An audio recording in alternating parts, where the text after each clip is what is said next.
like we said, violent crimes, qualifying offenses, which means simply put, judges can set bail. New York City has now become a fucking lawless, like Westworld, where you can just fucking commit any violent crime you want and get out. But unfortunately, that was the perception that did take hold after the 2020 bail reform, and because of that, there's been several rollbacks. And you did kind of go over them very quickly, but what were the rollbacks and like what exactly were they perceiving? What were they like addressing, and how did they come about? Yeah. Basically, it was like politicians and people were saying that there was more crime, and there's no correlation between the bail policies and increasing crime or whatever. And like another thing that they added too was like if you are a persistent felony offender, that you're bail eligible, or if you're on parole. So those two things as well. But so that's where it all came about. So when they changed, so that the When was the first rollback? the harm on harm in 2020. So the statute went into effect in January of 2020, and by that spring they'd already rolled it back. So they'd already been talking about rolling back before it had even been in effect for like 6 months. They didn't even give it a chance to like start being implemented before they did the first round of rollbacks. We were in lockdown during half the time that they claimed crime was increasing. Nobody was outside. There was no crime. It's not true. Yeah, people were. Yeah. I won't lie. I could see the bloodlust in their eyes. Yeah. Yeah. I was like, you guys miss it. I can tell. Yeah. Like, you need your fix. So, the first round, they added some more qualifying offenses. That's the first round. Yeah, the first round. When did harm plus harm? Because that's a big one, and I feel like that's the one we should break down. Yeah, so they added harm plus harm, I believe, in...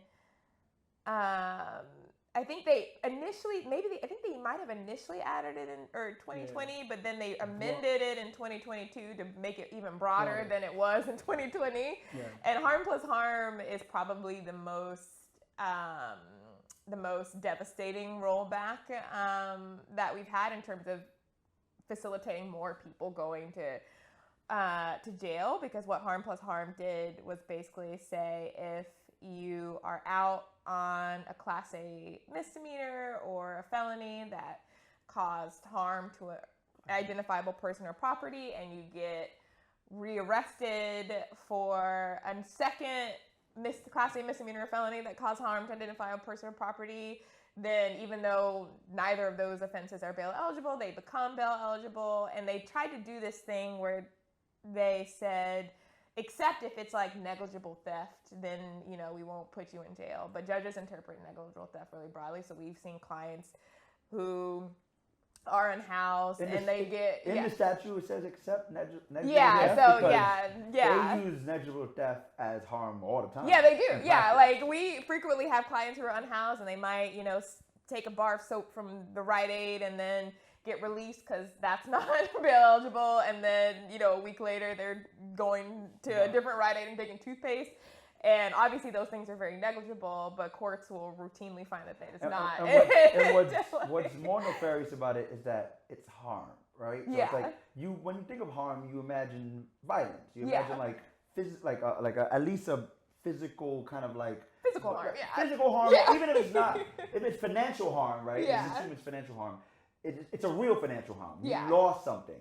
And you'll have like a petty larceny case in which they get arrested right out the store. Yeah. And the items get brought right back. So Yeah. what you're basically saying is this client allegedly inconvenienced these people, and that's enough to activate this statute, which is fucking insane. Yeah, and we make that argument all the time. It's like he got caught before he even left the store. They didn't actually lose the soda that was in his bag, and they're like, nope, that's harm to the multi-billion-dollar corporation that they had to hire somebody to to take the soda and put it back on the shelf. So now this person's going to Rikers.